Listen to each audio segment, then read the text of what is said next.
Hello, my name is Amina and I'm your decision-making specialist. And today is April 18th, which means it is day 33. And here we are. You're here, I'm here, and I hope lots of other people are still out there. And this morning, I woke up and I realized that I was having to dig myself out of one of my rabbit holes. Oh my gosh. Yesterday, I was listening to some podcasts and some research people talking on it that were explaining how when we or someone we love or somebody out there that somebody else loves reaches the end stage of COVID-19 and needs a ventilator, how they choose. First of all, it's a real sadness to me that there aren't enough ventilators. I can understand the manufacturing and all the reasons and justifications and whatever. It's very sad for me that we and doctors and ethic bioists and the chaplains and the medical social workers and the doctors and the heads of hospitals all have to find a way to form their policy, to form a triage of people that make those decisions in the middle of everything happening so fast. So I was listening to that because I'm curious and I'd like to know. And guess what? I woke up this morning. It was not just knowledge. In the middle of the night, my brain had translated that into information, and I realized that I was applying it to me. And I got really scared. And I realized that I had wandered yesterday while I was listening. I'd wandered to the edge of a cliff and not paid attention that I was getting close to that edge. And that fear this morning was like I was kind of teetering over, looking at the what ifs at the bottom of that cavern. And I'm real honest about it. Sometimes I end up being one of my clients. This morning, I was. Raise my hand, raise it again. I was petrified.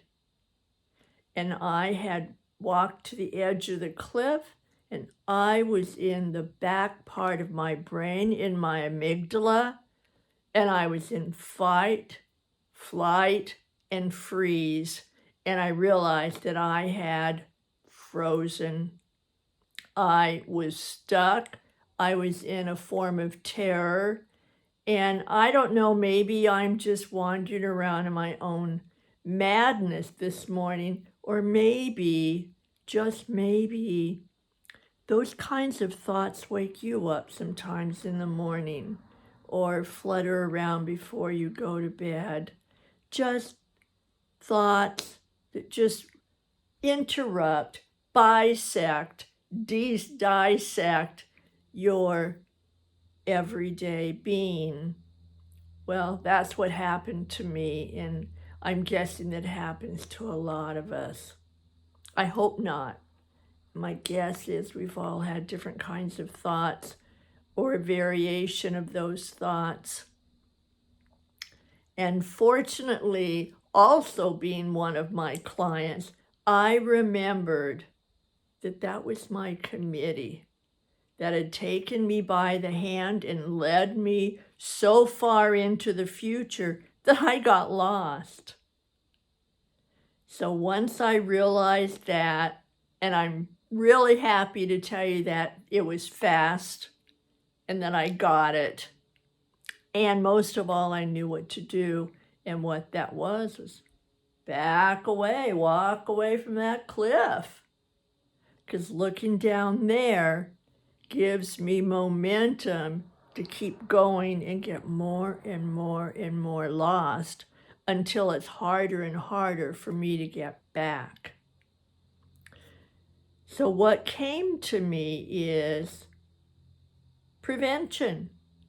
I can't prevent what choices they would make if that were happening to me, or if somebody that I love dearly, it was happening to me. My powers would be very minimal. I could have an opinion. I would have no power.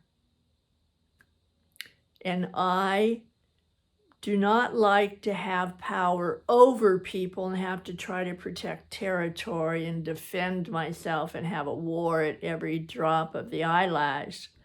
What I do want is to be in my circle, to be boldly available to all the information I have.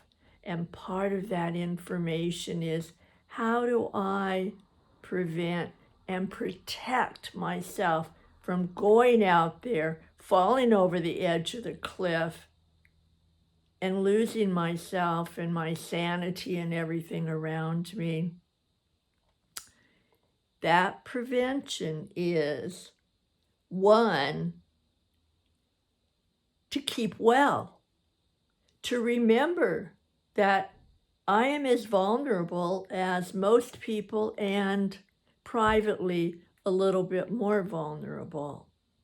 So I really need to not take off my gloves too soon or pull down my mask before I'm really safe.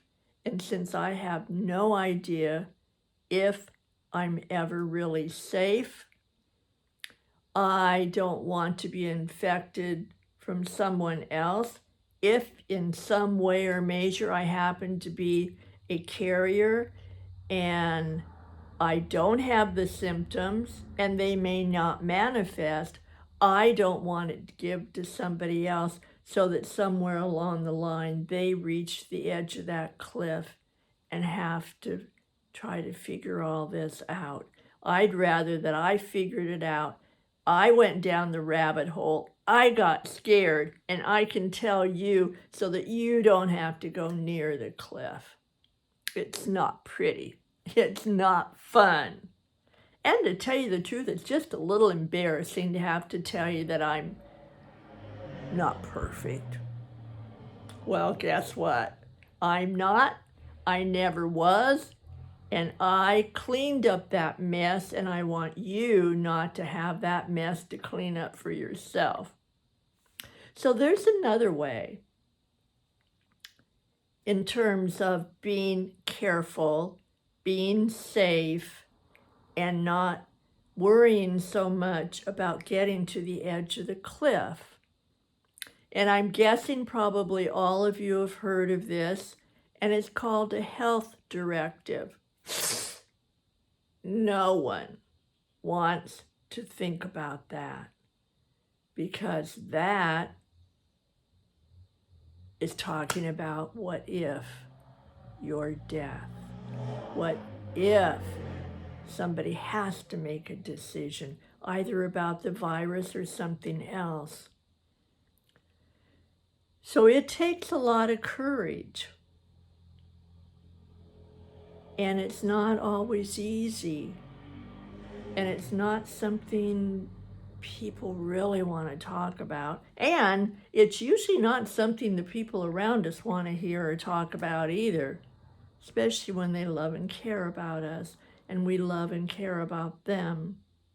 However, if you can set that aside, and I know it's difficult, if you can set that aside just for a moment, little more than an eyelash, and really consider if you were at the edge of a cliff and you did have some choices, what would be your ethics? What would be your values? How would you know if you were going to tell somebody?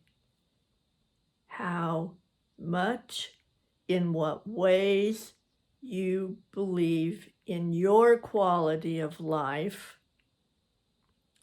in terms of whether you would want to be on a ventilator, whether you would want to have different kinds of health interventions. Which ones? How much would you want to risk suffering?